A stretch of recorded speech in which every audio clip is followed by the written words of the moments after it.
S'étendant sur les côtés du cimetière, la maison des morts l'encadrait comme un cloître. À l'intérieur de ces vitrines, pareilles à celles des boutiques de mode, au lieu de sourire, debout, les mannequins grimaçaient pour l'éternité.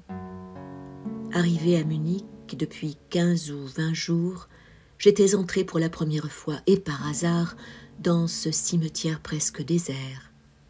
Et je claquais des dents devant toute cette bourgeoisie exposée et vêtue le mieux possible en attendant la sépulture. Soudain, rapide comme ma mémoire, les yeux se rallumèrent.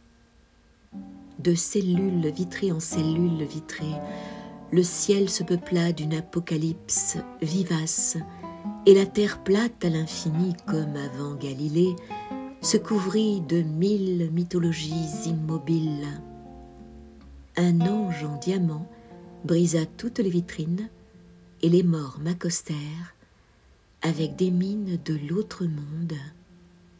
Mais leurs visages et leurs attitudes devinrent bientôt moins funèbres. Le ciel et la terre perdirent leur aspect fantasmagorique. Les morts se réjouissaient de voir leur corps trépasser entre eux et la lumière. Ils riaient de voir leur ombre et l'observaient comme si véritablement c'eût été leur vie passée. Alors je les dénombrai. Ils étaient 49 hommes, femmes et enfants qui embellissaient à vue d'œil et me regardaient maintenant avec tant de cordialité, tant de tendresse même, que les prenant en amitié tout à coup, je les invitai à une promenade loin des arcades de leur maison, et tous bras dessus, bras dessous, fredonnant des airs militaires. Oui, tous vos péchés sont absous. Nous quittâmes le cimetière, nous traversâmes la ville, et rencontrions souvent des parents, des amis qui se joignaient à la petite troupe, des morts récents. Tous étaient si gais, si charmants, si bien portants, que bien malin qui aurait pu distinguer les morts des vivants. Puis, dans la campagne, on s'éparpilla. 2 chevaux légers nous joignirent, on leur fit fête. Ils coupèrent du bois de viorne et de sureau, dont ils firent des sifflets, qu'ils distribuèrent aux enfants. Plus tard, dans un bal champêtre, les couples, mains sur les épaules, dansèrent au son aigre des cithars. Ils n'avaient pas oublié la danse, ces morts et ces mortes. On buvait aussi, et de temps à autre une cloche annonçait qu'un autre tonneau allait être mis en Perse. Une morte assise sur un banc près d'un buisson d'épines vinettes laissait un étudiant agenouillé à ses pieds lui parler de fiançailles. « Je vous attendrai, 10 ans, 20 ans s'il le faut. Votre volonté sera la mienne. »« Je vous attendrai toute votre vie, » répondait la morte. Des enfants, de ce monde ou bien de l'autre, chantaient de ces rondes aux paroles absurdes et lyriques qui sans doute sont les restes des plus anciens monuments poétiques de l'humanité. L'étudiant passa une bague à l'annulaire de la jeune morte. « Voici le gage de mon amour, de nos fiançailles.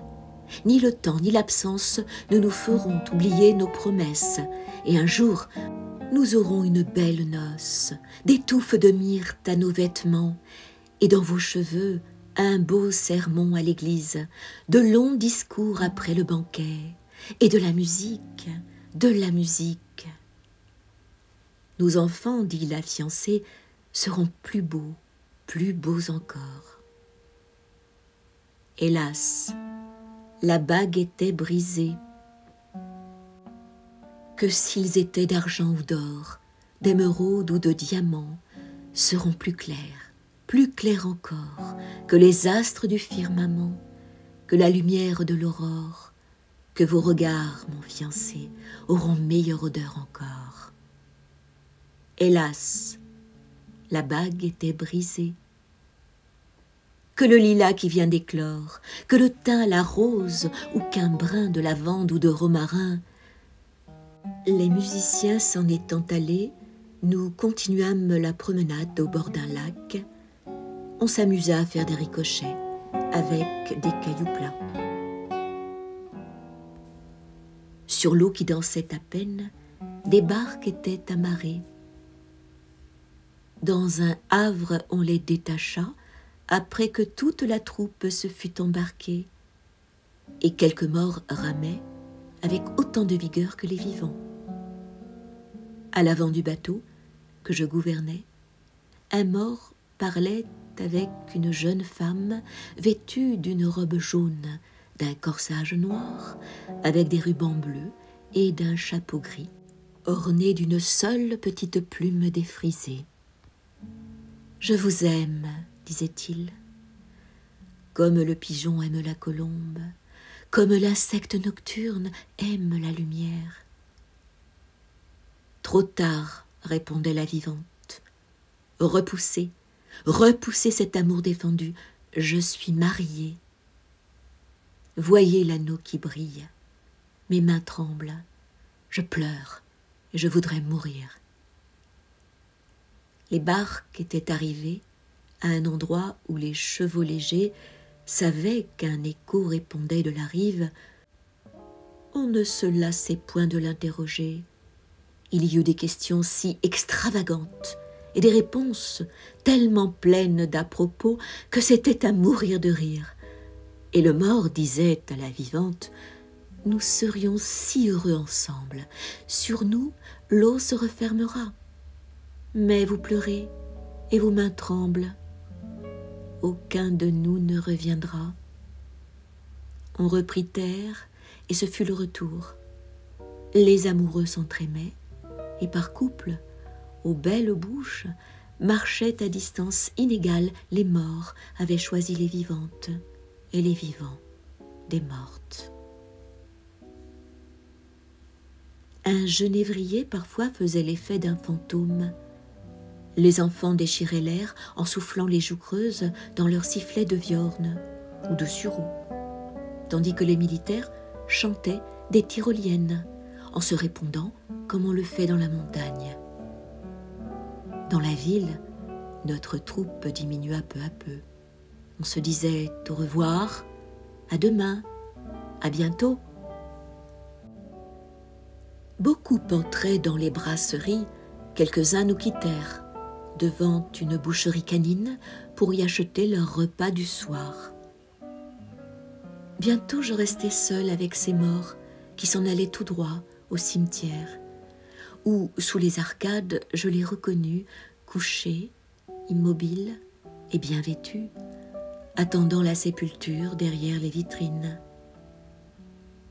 Ils ne se doutaient pas de ce qui s'était passé, mais les vivants en gardaient le souvenir. C'était un bonheur inespéré et si certain qu'ils ne craignaient point de le perdre.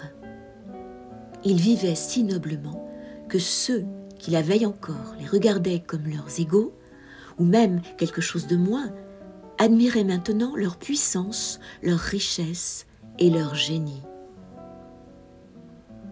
Car y a-t-il rien qui vous élève comme d'avoir aimé un mort ou une morte? On devient si pur qu'on en arrive dans les glaciers de la mémoire à se confondre avec le souvenir. On est fortifié pour la vie et l'on n'a plus besoin de personne.